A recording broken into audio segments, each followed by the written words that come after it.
Hello friends, welcome back to my channel. ফিরে এলাম আরও একটা মজাদার রেসিপি নিয়ে। তো আজকে আমি আপনাদের সঙ্গে শেয়ার করব পোলাও সিমাই বা জর্দা সিমাই রেসিপি। আপনারা পুরো ভিডিওটা দেখতে থাকুন, আর ভিডিওটা যদি একটু ভালো লেগে থাকে তাহলে like, comment, share and subscribe করে দেবেন। আর যারা ফেসবুক থেকে দেখছেন অবশ্যই পেজটি ফলো করে দেবেন। তো এর জন্য আমি এখানে এরকম সরু সিমাই নিয়ে নিয়েছি।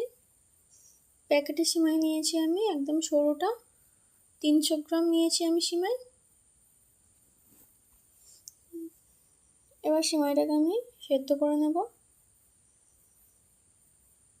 তার জন্য আমি একটা বড় কড়াই জলটা গরম করতে বসিয়ে দিয়েছি।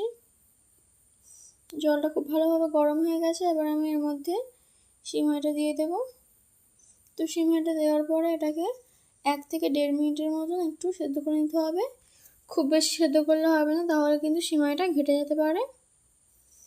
তো সিমাইটা আমার সেদ্ধ হয়ে গেছে। এবার আমি এটাকে জল থেকে ছেঁকে নেব।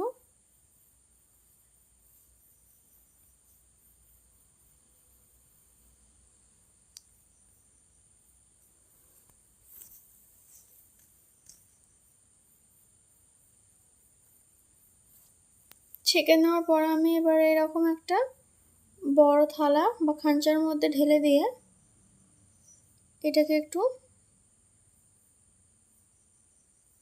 চারিদিকে এরকমভাবে ছড়িয়ে ছড়িয়ে দিতে হবে,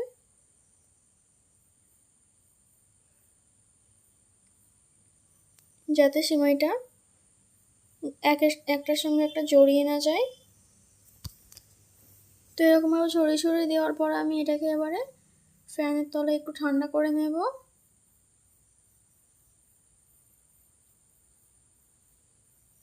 তো সিমাইটা আমি ফ্যানের তলায় বেশ ভালোভাবে ঠান্ডা করে নিয়েছি।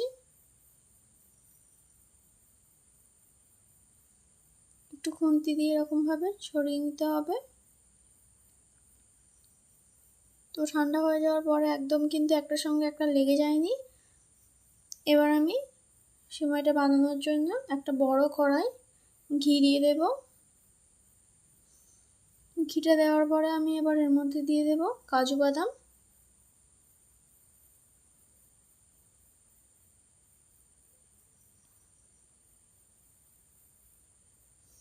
কাজু বাদামটা দেওয়ার পরে এবার কাজু বাদামটা ভালোভাবে ভেজে নিতে হবে।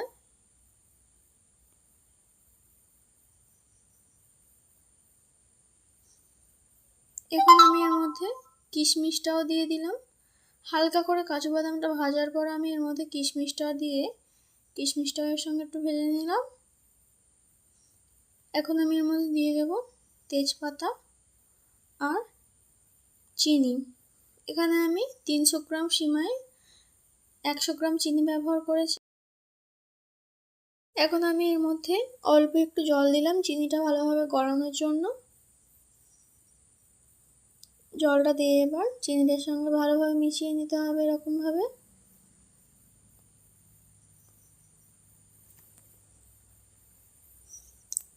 এই পর্যায়ে আমি এর মধ্যে সামান্য একটু লবণ দেব, আর দেব এলাচের গুঁড়ো,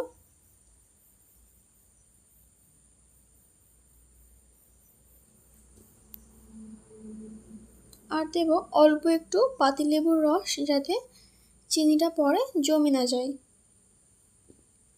এবারে সব কিছু একসঙ্গে আবারও ভালোভাবে মিশিয়ে চিনিটা এরকমভাবে নেড়ে চেড়ে গলিয়ে নিতে হবে। তো চিনিটা একদম গলে গেছে।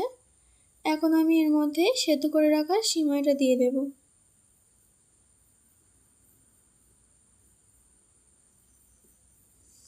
দেওয়ার পরে এরকমভাবে নাড়াচাড়া করে সিমাইটাকে একদম ভাজা ভাজা করে নিতে হবে।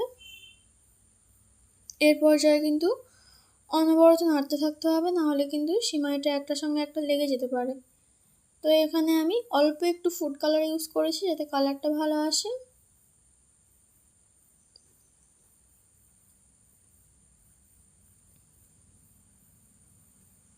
এবার ফুড কালারটা ভালোভাবে আমি সিমাইয়ের সঙ্গে এরকমভাবে অনবরত নাড়াচাড়া করে মিশিয়ে নিয়েছি, আর সিমাইটাকেও ভালোভাবে ভেজে নিতে হবে।